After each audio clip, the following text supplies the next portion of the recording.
we'd go over these really awesome, exciting, tantalizing new results that I started hearing about just a couple of days ago. We're talking to Professor Konstantin Batygin. Am I pronouncing your name correctly, Konstantin? It's a good approximation. It's good enough for astrophysics. Well, I don't speak. I speak three fewer languages than you. I know you speak three languages, That's but like I. -5 languages. Well, it is great to meet you. I know you're legends. You're very extrememely accomplished, and you're in the small technical college, I believe, Caltech up north in Los Angeles, Yeah, where that's I right. used. We're accredited. Yeah. What were you gonna say? Oh, no, I just said we're accredited. We just passed accreditation. So like, When I when I was there, the football team would regularly lose to junior varsity high school football teams, but that's not why people go to Caltech. And I think that they've gotten better. And we're joined with a nice crowd on YouTube as well, and that is for good reason, because Constantine has some fantastic new results about a planet that shall be called number nine. Revolutionary, as the Beatles would say, revolution number nine, planet number nine. Now, first of all, I thought there was a planet number nine. I was talking this week with Neil deGrasse Tyson, who, at one point claimed that Pluto was not the ninth planet. So, what's the current status? Where do you come down on this eternal battle? Is Pluto a planet? Is Pluto not a planet? I mean, you know, I I don't care that much. You know what? That's like I'm pretty orthogonal to the whole debate. My viewpoint on all these things is that it's got a mass, it's got a radius, it's got real physical quantities that you can really talk about and kind of that are actually interesting. Pluto actually geologically is very interesting as well. That said, like, does it, if I was to choose, does it arise up to the kind of concept of a planet? I mean, my sense is, of course, not. Right? Pluto is rather unaware of its own orbit.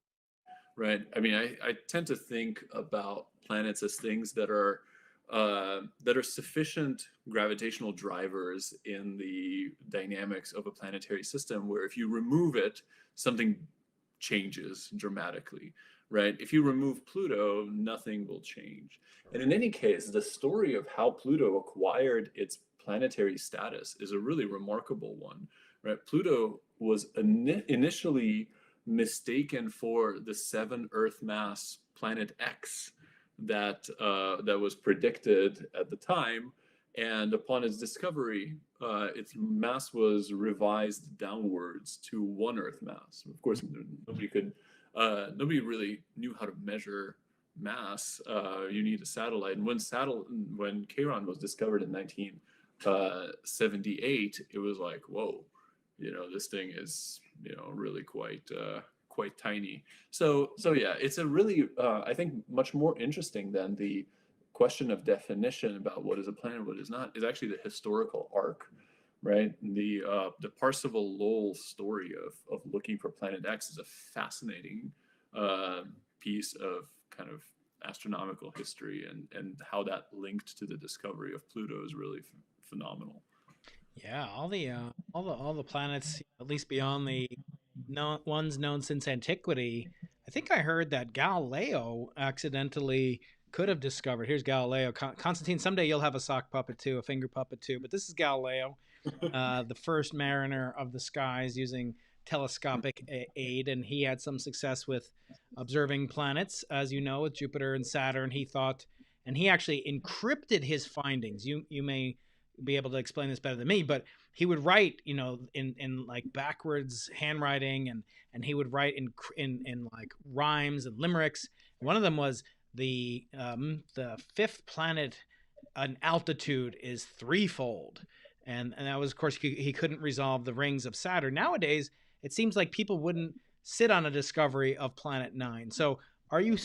are you burying the news? Are you hiding, obfuscating that you've seen Planet Nine, or what are we looking at with this fantastic new paper that I'll show on the That's screen? right. It's all an anagram, right? If you just no. So we, of course, it would be an immediate it would be an immediate announcement the moment we, or I think anybody else for that matter, discovers Planet 9. But the observational search for Planet 9 has generically been going horribly.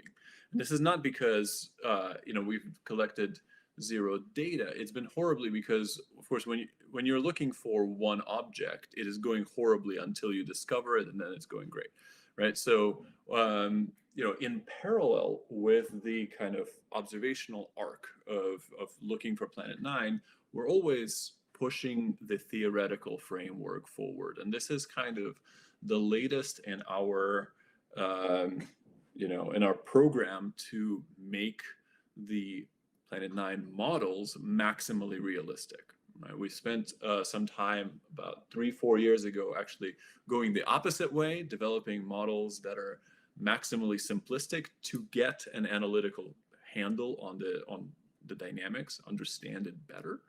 But here we are doing the opposite. We have decided to go and basically look at the state of the art that we had from a couple years ago and say, okay, what is missing, right? What is missing from the theory as it stands right now? And the answer here is simple to summarize. We often in our models treat, and this is not just us, like everybody does this, right? Everybody, if you're worried about the solar system, you treat the solar system as the entirety of the universe, right? As far as your simulation is concerned, right? You've got the sun at the center and you draw a sphere of, whatever, 10,000, 20,000 AU around it. And things that leave that sphere are just deleted from the simulations and never heard from again. And, importantly, nothing ever comes into that sphere either. That's not really true, right? The solar system did not form in isolation. It formed in a cluster of stars, just like most stars do. And so we decided to really take a closer look at this. What are the consequences of properly modeling the early evolution of the solar system? And the answer is that early in its sort of during the first few million years of the sun's evolution in its birth cluster, Jupiter and Saturn form, eject a bunch of material, but some of that material gets trapped in a quasi-spherical cloud around the sun, what we now call the inner Oort cloud. And if Planet 9 is not there, it's not really a big deal. The inner Oort cloud just sits there forever. But if Planet 9 is there, and I think it is, then its gravity acts to re-inject some of that material back into the distant Kuiper belt. So Hi, Brian. we're What's right. the topic of this room? Oh, sorry about that. Hi, guys. On Clubhouse, sorry. We got people on Clubhouse. We're talking about Planet 9. Maybe, Catherine, I'll make you a moderator. Can you change the name or no? Is that impossible? It's impossible to change. All right. We're talking Planet 9, so I'll take questions for Professor Konstantin Batygin of Caltech later on, but it's a fascinating discovery that is being announced. We're talking about the impact of objects beyond the Kuiper belt, right? We're talking about Kuiper belt or beyond Kuiper belt objects, Konstantin. Yeah, these are really things beyond the Kuiper belt. To give some scale, some sense of scale, right? Neptune's at 30 astronomical units, meaning it's 30 times as far away from the sun as is the Earth. Pluto's at 40, roughly speaking. The objects that inform, from which we infer the existence of Planet 9, these are things that are hundreds of AU, right? Hundreds of times as far away from the sun as is the Earth. We're now talking about re-injecting things back into the solar system from thousands, right? This is not quite flirting with the conventional Oort cloud, like where Oort cloud comets come from, because that's yet another order of magnitude further out. That's 20,000, 50,000 AU. That's kind of old, right? Starting to flirt with a quarter of the way to the next star. This is still closer in, but as it turns out, if Planet 9 is there, inner Oort cloud material gets re-injected into the outer solar system and mixes in with the Kuiper belt. Now, that pollution of the distant Kuiper belt by this Oort cloud material is something we hadn't really ever modeled before. And when we account for this effect in these new models, Planet 9 becomes somewhat more eccentric. The best fit Planet 9 becomes marginally more eccentric, which is important for the observational search. After all, if something is a little bit more eccentric, its aphelion is a little bit further away, the thing is a little dimmer. I don't actually expect this to change our observational strategy by a long shot, by any account, but this does contribute to kind of the limits that we place with the observational search. I had Professor Avi Loeb on the podcast talking about his controversial theory of Oumuamua as originating as an extra solar piece of technology, not just from a solar system formation in its own Kuiper belt or its own Oort cloud. How polluted or how full of traffic is the Kuiper belt? Is it like Los Angeles right about now, or is it contrary to the impression of it kind of being jam packed with debris and icebergs and so forth? How dense in population is the Oort cloud and Kuiper belt rather? Yeah, I mean, I don't know. I think the better analogy than Los Angeles now would be like middle of New Mexico during COVID when nobody is driving. I mean, it is astonishing actually how despite there being, whatever number of objects there are, the space between them is huge. Now, the question that you can immediately ask is, so like that, I guess where I'm going with this is the Kuiper belt at the scale of objects that we usually care about, right? So things that are, 100 kilometers across or 10 kilometers across, it's completely collisionless, right? Those particles will never come into contact with one another. They'll never see one another. Its cumulative gravity is negligible. As far as the question of, what about the amount of material that gets injected into the Kuiper belt from the Oort cloud, there we can actually make an estimate, and I think it's on the order of 1% of an Earth mass over the age of the solar system. You might say, well, that doesn't sound like very much, but the Kuiper belt itself is about 1% of an Earth mass cumulatively. So, it's kind of it's a competing mass scale for if you were to kind of compare bona fide, Kuiper belt objects that are real, things that have been scattered out by Neptune and things that have been re-injected back. If I'm not mistaken, Kuiper, Gerard, Kuiper, he actually postulated it, and not in the context of early solar system dynamics, but really as a form of dark matter. Wasn't that correct, that there was some connection between the Kuiper belt and a proposed resolution of the dark matter conundrum, that most of the matter we see via its gravitational effects is non-luminous and non-interacting, and it's thought that this Kuiper belt could provide some of that. But as you're saying, it's incredibly low density, right? It's totally insufficient. Yeah. It's pathetic, right? Yeah. The Kuiper belt is pathetic. I scoff every time I think about the Kuiper belt. That's just how pathetic it is right now. What about the Oort cloud? Is the Oort cloud any more, of a force to be reckoned with? A little bit, yeah. So what's interesting is, at least for the Kuiper belt, we have measures of mass that are dynamic. Like, you can use telemetry of spacecraft to put limits on the amount of mass out there, and that's kind of where you get the sort of 1% of an Earth mass or something like that. With the classical Oort cloud, our understanding comes from, here comes a comet with a period of 100,000 years. Let's now estimate how many there are in total. And so if you do the numbers, you get about 5 Earth masses in total. But if it was 0.5, you could still make the numbers work. So there's sort of an order of magnitude uncertainty. But the best fit number for the classical Oort cloud is, 5 Earth masses. The inner Oort cloud, a little bit less.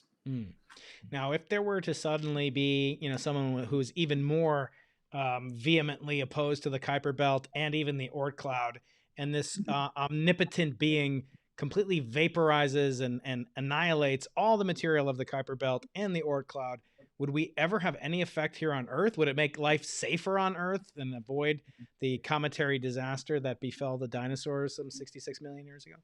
Yeah, so great question. This actually ties beautifully into the story of how the Kuiper belt was postulated in the first place, which is different from what Kuiper said. If you read Kuiper's actual original paper, it's very speculative. It's kind of like, I'm not saying there's a Kuiper belt. I'm just saying like maybe there might be one. I don't know. You never know. That's kind of the effect, the extent of certainty. But in the 80s, as computers became faster, and people like Martin Duncan started doing simulations of, in fact, the very question that you're asking about, the cometary flux, it became clear that the solar system would run out of Jupiter family comets on a timescale much shorter than the age of the solar system. So the fact that we have a cometary flux, where it looks like it's coming from Jupiter, means that Jupiter itself is sourcing comets from somewhere further away. And these are things that come from, indeed, the Kuiper belt, particularly the scattered disk population of the Kuiper belt, is one where Neptune will occasionally just scatter things out of the solar system and they're gone forever, or will scatter things inwards. And then the giant planets sort of play soccer with these pieces of debris until they reach Jupiter's orbit. And once Jupiter injects the material into the inner solar system, we see activation of Comet. We see real comets that we then oftentimes refer to as Jupiter family comets, but they're really sourced from the Kuiper belt. So if we destroy the Kuiper belt, we will remove one source of cometary bombardment. If we destroy the Oort cloud, we will remove another source of cometary bombardment. We'll remove the Oort cloud comets.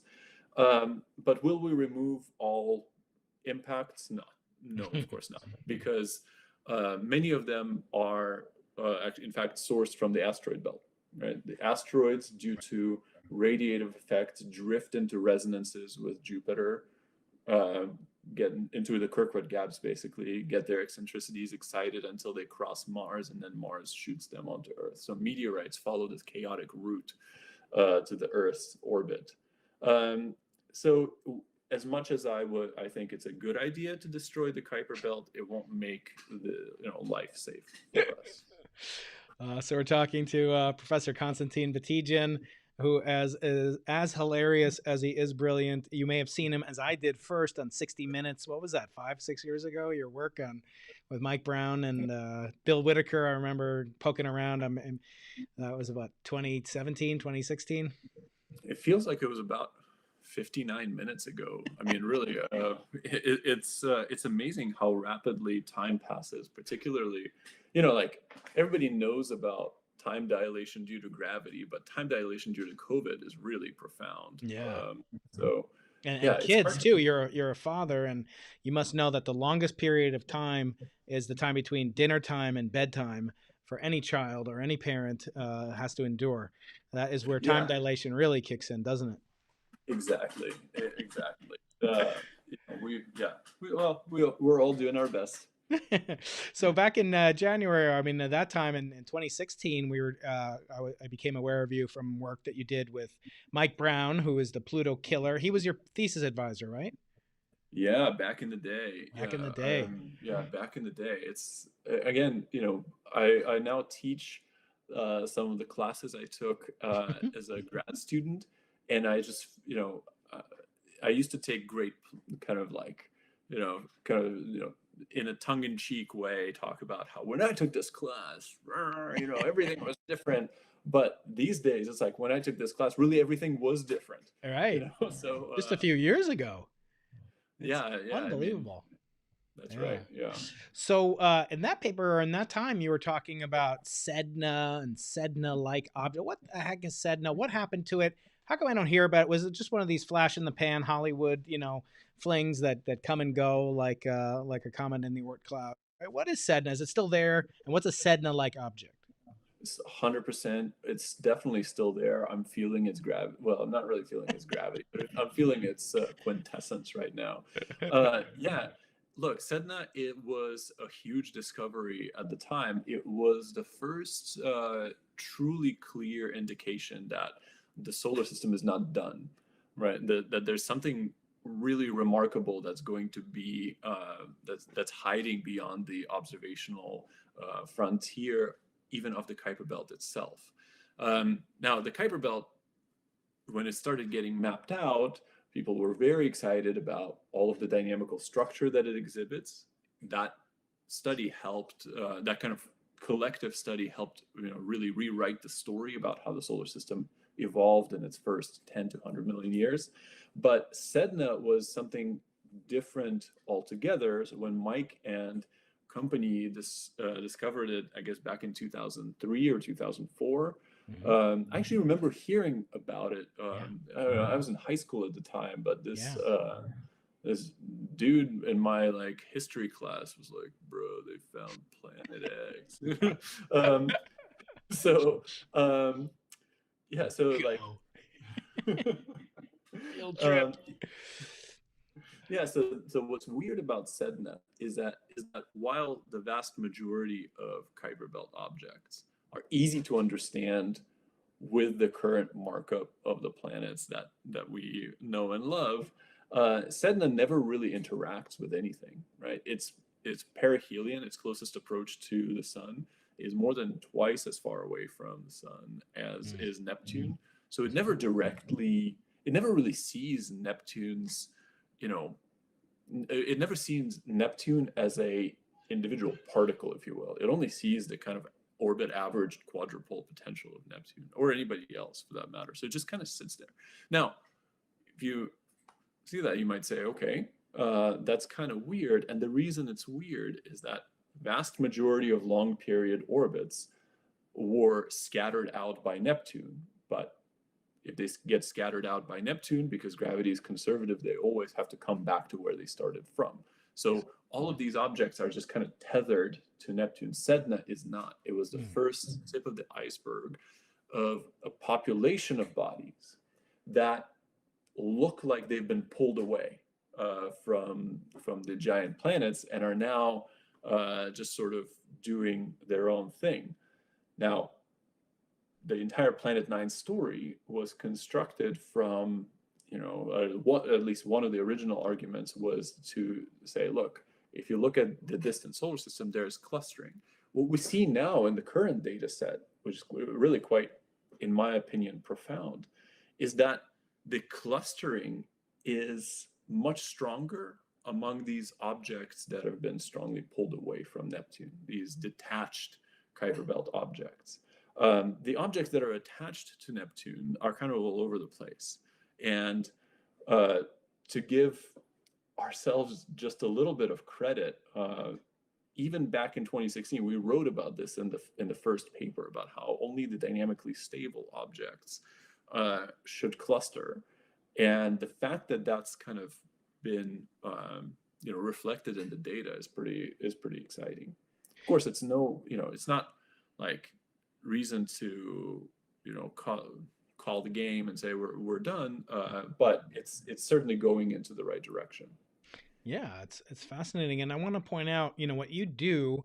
How do you think of yourself besides being a father, husband, musician, world famous 60 Minutes superstar? How do you think of yourself? Are you should people think of you as a guy with a telescope, looking out at the sky, or is it a scientist looking into a computer? What do you focus mostly on? Because the paper I'm showing on the screen is a lot of, it looks like a lot of spirograph activity going on over here. So to what extent can we have confidence in the existence of this object if you're not seeing it through a telescope?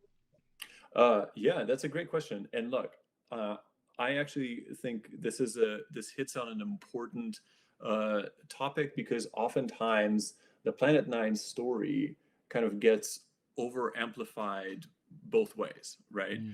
There's some pleasure in kind of proclaiming that Planet Nine is just oh my God, it's so there. It's just, it's going to be any minute now, or, or like Planet Nine is dead, right?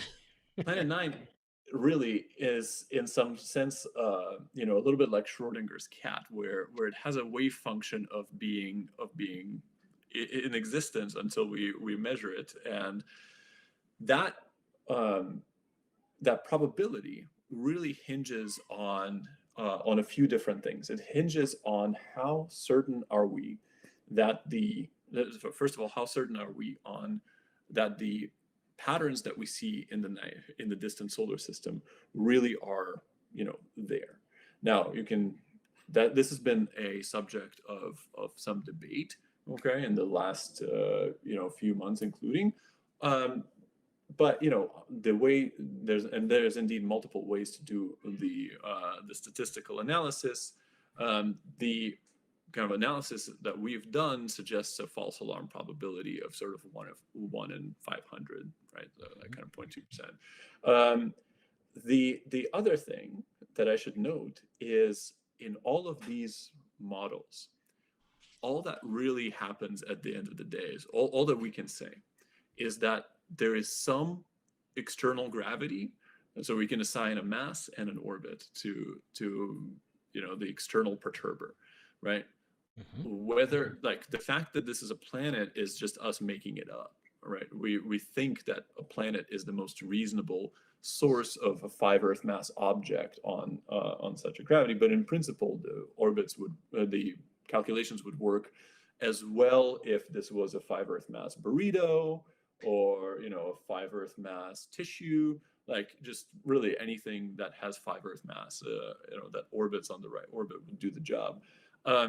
Now, finally, to answer your question about whether or not I use a telescope, I've gotten involved with observations as part of this project because that's been something that I've been sort of had the pleasure of doing together with Mike. Mike is a real ninja at the telescope, right? He's truly phenomenal. But predominantly, I kind of lead the theoretical side of the Planet Nine project, whereas he leads the more observational side of the project. So we've over the years diffused our duties quite a bit. But that division is still to an extent there. I'll be honest, I really enjoy theory a lot more. I find a real thrill in doing theoretical work that I just don't maybe resonate with as much when we're at the telescope and staying up all night and not drinking. Like staying up all night and at a party is way more fun than staying up all night at a telescope. Or performing in your band. What's the name of your band? The name of the band is The Seventh Season. We're gonna have we're going to be we're already kind of like the most overrated band, even though there is no critical acclaim. But it's going to be even more true in the coming months. I can't wait. I hope to catch you guys live, and maybe I'll get a guitar pick thrown my way. The last thing I want to say about what you do on your daily basis revolves around this notion that planets in the solar system, it's kind of old hat. Newton solved everything. If it doesn't involve Einstein or Schrodinger, who cares? It's not really cutting edge. Talk about the tools that you do use, the simulations, the supercomputer. Talk about the tools that you use and where we're going technologically to hopefully unravel the mystery and the existence of it, and maybe even observe it directly or maybe by a spacecraft or something. Yeah. I'm so glad you brought this up, because this was my perspective as well before I got involved with solar system research. And I think it ties in very nicely with the common misconception that 20th century physics and 21st century physics is basically just two things, like it's either GR or quantum mechanics in some advanced, or like particle physics. I think one of the coolest advances that unfolded at the end of the 20th century was really chaos theory coming into its own and becoming a big part of natural science. As it turns out, the solar system is one of the best laboratories where long-term chaos manifests. So, and Planet 9 is and Planet 9, the outer solar system itself, is not only not immune from chaotic dynamics, all of this story is chaotic dynamics, right? So when we are doing these simulations, we're not, setting mv squared over r equal to gmm over r squared and canceling the m's and one of the r's, right? I mean, this involves doing long-term simulations that are based on symplectic maps, which basically only give you a statistical estimate at the end of the day of what types of dynamical evolution Planet 9 can instill, because each trajectory is just some like chaotic whisper, if you will, of some chaotic sampling of the different dynamical modes. So at the end of the day, you have to go, if you're, for this problem especially, you have to go to the supercomputer,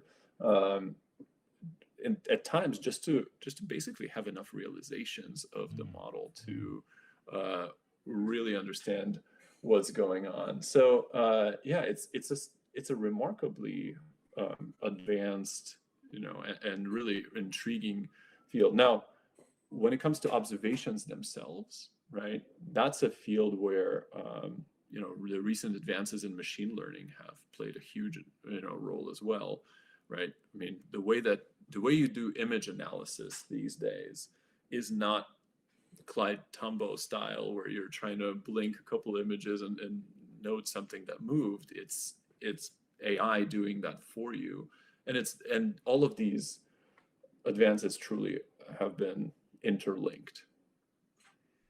So we're getting some questions. Just a reminder, we're talking with Professor Konstantin Batygin of California Institute of Technology, a small technical college on the outskirts of northern Los Angeles County. And we're discussing some of the implications of new simulations, a new paper that came out just yesterday, I think.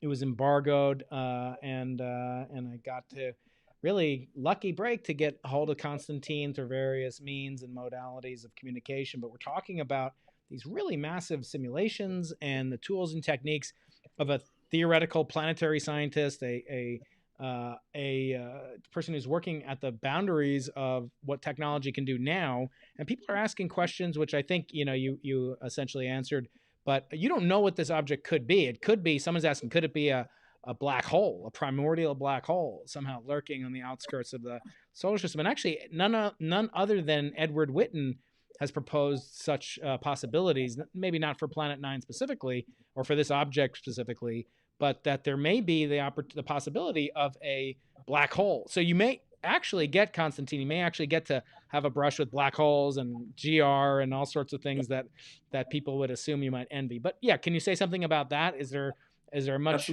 excitement about that, or is that kind of just a fanciful notion that isn't real? Well, look, I mean, so like I said, we don't know what it is. It could be anything as long as it's 5 Earth masses. A primordial black hole, of course, comes in a whole spectrum of masses, as you know very well. So that's one possibility. This has been pointed out in the literature, not by us, but by Unwin and Schultz, I believe, or maybe I'm getting the authors reversed. But yeah, this is one idea that's out there. What's really remarkable here is just how different at the detailed level this whole calculation is from the one of Neptune, right? Neptune was discovered by seeing the gravitational effect it had on Uranus and deriving its existence that way. In the case of Neptune, all you could really derive was its on-sky location and kind of the immediate on-sky path, because Uranus and Neptune were in conjunction in 1846 when Leverrier was doing the calculation. So in fact, Leverrier and Adams both got the orbits of Neptune and the mass of Neptune wrong, but they got on-sky location right. the Planet 9 story is the polar opposite of that. You Hmm. actually can calculate the mass and the orbit with some, reasonable degree of certainty. But one thing you cannot know is where it is on its orbit and what it is. Mm. Yeah, actually, Dan Green is a colleague of mine here at UCSD. Was commenting on Twitter yesterday. He was actually in Clubhouse a few minutes ago about these notions, like what the greatness of Einstein was, is that he had to accept things like relativity, but then overthrow it in favor of giving up the notion of simultaneity, and instead focusing on things like the invariant interval.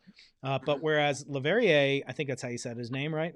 He discovered Neptune based on the perturbations to Uranus's orbit, but then he tried to do something and predict the aberrations of Mercury based on the existence of Vulcan. You want to talk a little bit about how a brilliant scientist can get things spectacularly right, and then try to use that same technology, same tool, and get things, blunderingly wrong?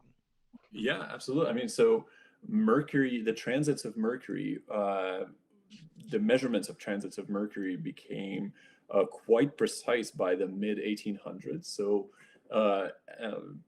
in parallel with the advancements of celestial mechanics at the time, it became clear that the orbit of Mercury is precessing, right, rotating for somewhat faster, and that's 43 arc seconds per century faster than would be predicted by the Newtonian law of gravity. So there are two ways to resolve this problem. One is modify the law of gravity, right? That's certainly one way, which of course ended up to be the correct answer. And the other one is to fix it. And the way you fix it is you put a planet close to the surface of the sun, such that the sun basically becomes effectively oblate. And that can give you a degree of precession that can advance Mercury's perihelion by the right amount. That was Leverrier's prediction. Of course, it turned out to be wrong, but to give Leverrier full credit, right? That mystery, like recognizing that mystery and solving that mystery, and was part of the pyramid really that led to the success of relativity. Because I think by 1915 it had become somewhat clear that planet Vulcan was really not there. So this mystery was really amplified by Leverrier's work. All right. Reminder, we're talking to Professor Konstantin Batygin. Earlier this week, we talked to Neil deGrasse Tyson, and in the past, I've talked to Avi Loeb and Sarah Seeger. And, it would be really dereliction of my duty as a YouTube creator, as we discussed earlier today, if I didn't ask you about these three people, Tyson, and also Avi Loeb, and also Sarah Seeger, whose episode will come out hopefully in the next couple of weeks.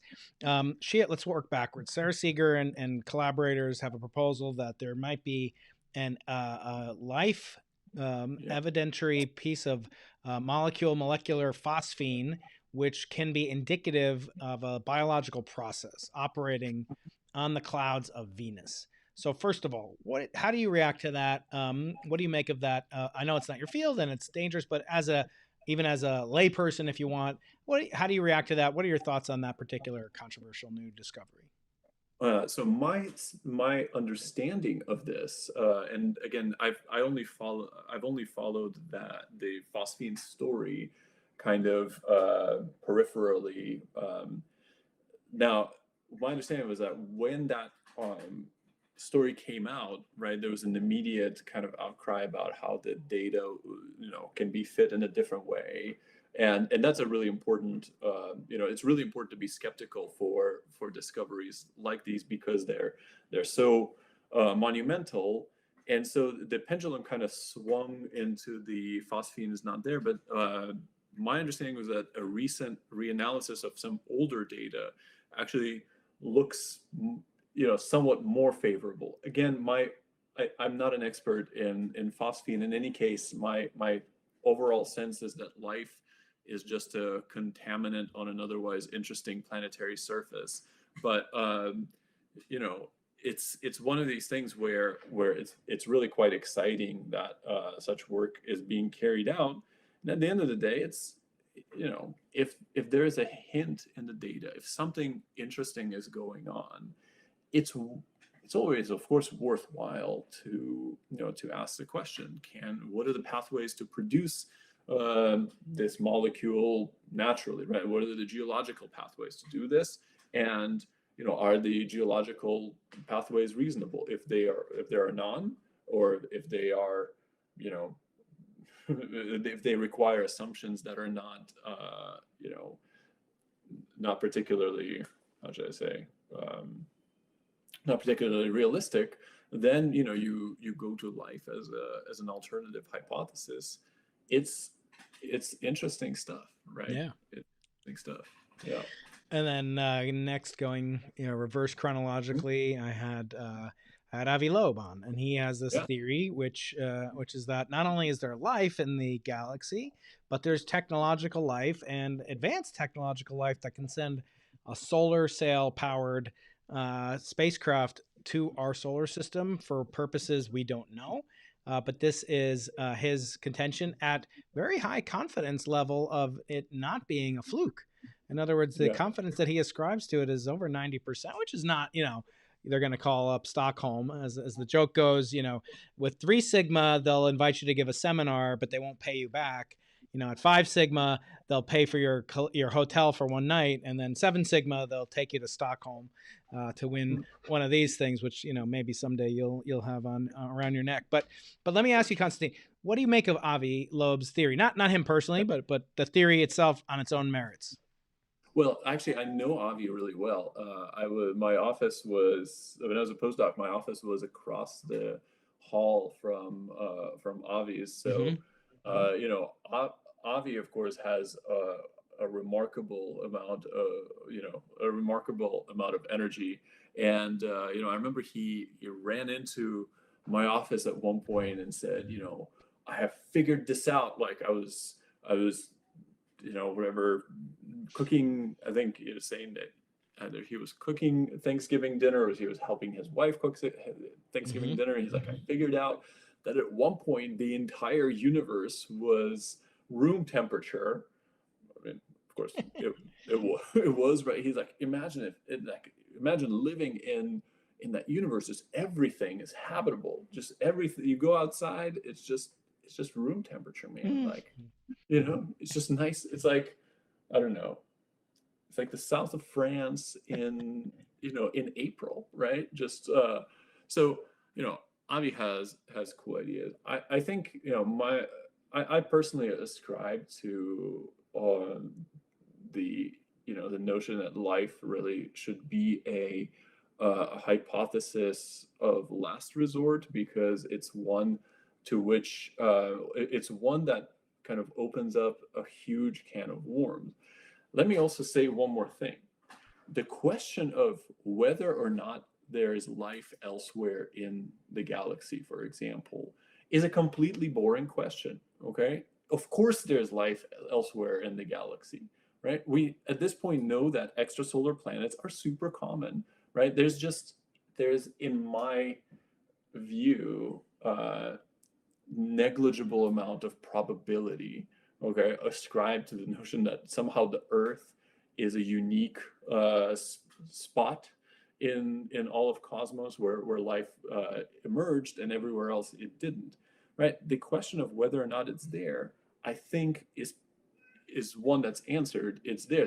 The real interesting question is, where's the closest life? You know, where's the closest life? Is it in the icy satellites? And to give credit where it's due, this was something, you know, I changed my entire thinking of this as a consequence of conversation with Mike Brown, because he was the one who pointed this out to me, and I thought it made a lot of sense, right? Like, you know, is it Europa? Are the oceans of Europa teeming with life, or do we have to travel, you know, 100 parsecs before we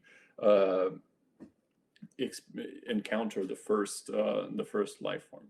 With the question of Oumuamua is of course an interesting one, but let's not forget that the entire story there is coming, like all of this excitement is coming from a measurement of, a light curve which goes up and down stochastically, and non-gravitational acceleration, right? So that's where that's the foundation of all of that debate. I think it's important to keep that in mind, right? I think one way or another, we'll learn a lot more with LSST coming online soon. Yeah, absolutely. So we're gonna finish up in the next few minutes, so we can get some alcohol into Konstantin. He's had a busy week; he deserves it. But there's a very important question coming in from Christian Reddy, whose show you should go on, called Launchpad Astronomy. My good friend Christian is asking a very important question: what kind of bass guitar is behind you? Yeah, that's an Ibanez. That's an Ibanez. In fact, that one is not mine. It's from the bass player in the band. He made the mistake of leaving it in my office, and then COVID happened, so I've appropriated it. It's pandemic bass. Yeah, that's right.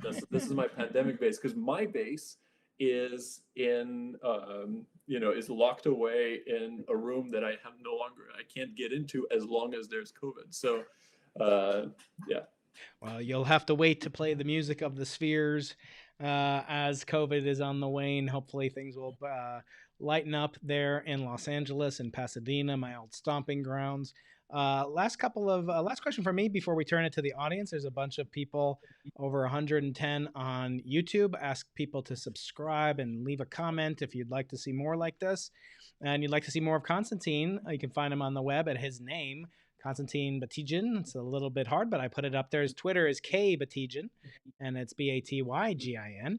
And not too many people have a name of my favorite alcohol in their name, but Konstantin certainly does. So, Konstantin, I want to know, where are we going in this field? Is it going to take machine learning, artificial intelligence? What's the next direction as a non-telescopic astronomer?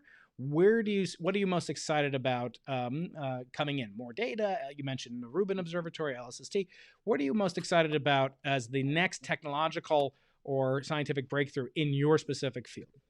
Yeah, okay. So for the solar system, for the outer solar system, of course, Vera Rubin is it. Not meaning that's the only thing, but it's going to be a huge revolution. I spent quite a bit of time doing work on extrasolar planets, right? That's a field that's very healthy, and it's kind of continues to gain traction. I think that's another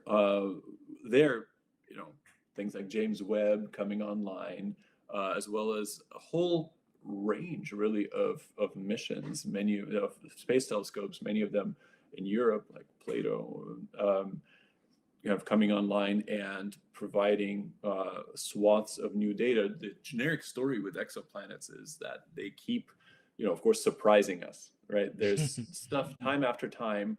They keep disproving what we thought was right about planet formation, which is great, right? Planet formation is not a field, is not a theory with a lot of predictive power. It only kind of has retrodictive power.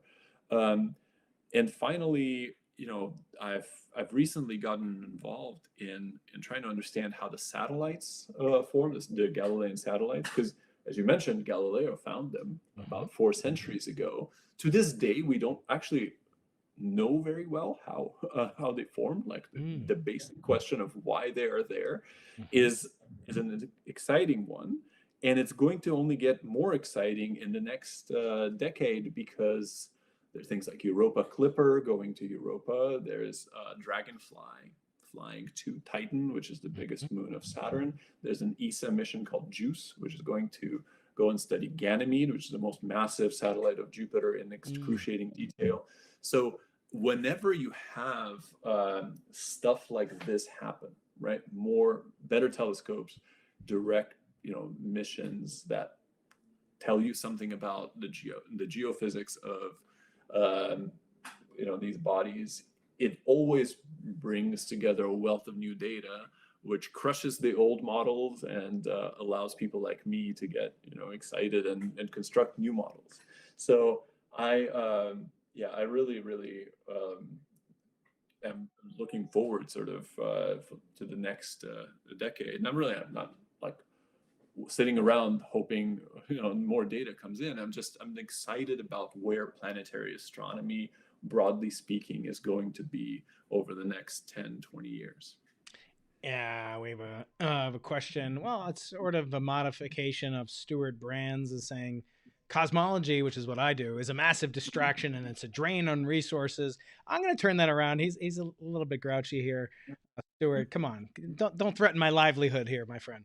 But I will ask the question: would you take a one-way trip to Mars as upcoming guest Andy Weir, who's coming on the Into the Impossible podcast very soon, wrote about in The Martian? It almost happened to the astronaut Watley. I want to know: would you take a trip to another planet, to Sedna, to Planet 9? What would you most want to see up close and put your astronaut boots onto it? Absolutely not. Just absolutely not. Yeah, I mean, I have very well formed opinions about this. Like, I love the planets. Mars, I don't love as much as the other ones, but like, I love doing what I do, but I have absolutely no interest of leaving Earth. And furthermore, I think it's important to not have delusions about the Earth not being awesome. The Earth is the only home. As like, I really feel this way. We evolved on this planet, and we have millions of years of evolution, which cannot be kind of undone in a just because we wish to explore it. Now, space exploration is obviously super important, and I think having a manned mission to Mars, I think there will be one kind of in our lifetime. All of that, is worthwhile, et cetera, et cetera. But I think, if we're talking about dedication of resources, et cetera, et cetera, I view climate change and generically the destruction of ecosystem on Earth as a far more important problem than any of this. I don't think that we are going to be able to escape having to deal with large scale deterioration of our life as we know it, if we do not address or if we do not mitigate, address, do whatever we can, the issues that we have on Earth. I know this is a long way of saying I'm not moving to Mars, but I have. It's surprising hearing, because as someone who wants to obliterate the Kuiper belt and destroy the Oort cloud, maybe that's just a demonstration of your awesome prowess. But I would have thought, we destroyed Earth, so at least we have some practice on Earth. Then we move out in the solar system, go to Mars, destroy that, and then we go out to the Oort cloud, and then finally we'll learn how to take care of ourselves.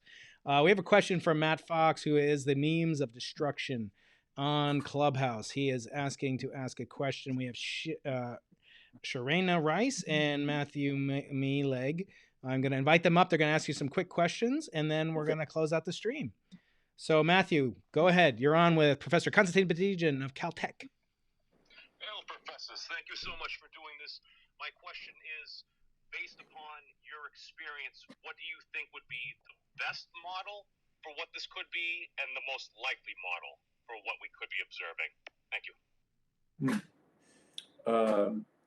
I'm presuming Matthew here is talking about the outer solar system, the Planet 9. The Planet 9. Correct. Yeah. Look, I mean, I think that both the best model and the most likely model here are kind of the same thing. I believe that what we're seeing are the gravitational effects of a distant, 5 Earth mass planet that was being created together with baby Neptune and baby Uranus, and then got in sort of scattered out by Jupiter and Saturn and had its orbit further modified by some effect, such as passing stars. And now we are seeing the kind of long-term billion-year accumulation of its gravitational potential, and we're kind of seeing that as the signature. There are other explanations out there. I think that they are not necessarily completely implausible. They're just less likely. Mm-hmm. Last question, Clubhouse, comes from Sharina. Hello, this is Sharina, and my sister is Melina Rice. She is in Greg Wallen's lab at Yale, and she's working with tests to survey the whole sky to look for Planet 9, looking at different speeds which a planet can move at different distances from the Earth. So I'm wondering what other people's perspectives are on this kind of method to survey the whole sky for Planet 9. This is Sharina, and I am done speaking. All right. So if I understood the question correctly, the question was, what other methods are there aside from tests to survey the entire sky? Mm-hmm. TESS is certainly right, and to give context, TESS is a space mission, right, which is predominantly looking for exoplanets, but you can take advantage, as Melina is doing, of the fact that the pixels are actually quite big, and you can shift and stack to kind of increase your signal to noise that way. So that's certainly one way to do it. The other way to do it is ground-based, and this is why Vera Rubin's is an exciting advancement that's coming up in the next few years, where you just point a telescope up in the sky and start chopping, start collecting data. And of course, the Earth is nothing more than a spaceship that's going around on its trajectory, if you will. So eventually you cover a huge portion of the sky that way as well. There have been other near all sky surveys as well, but in the visible spectrum, in which I think which is kind of the best bet for Planet 9. I think Vera Rubin is a great bet, but it would be so much cooler if just we just found it in test data. I mean, that'd be really fun. So yeah, I'm really excited about the work that they're doing with TESS. It's clever and it's cool, and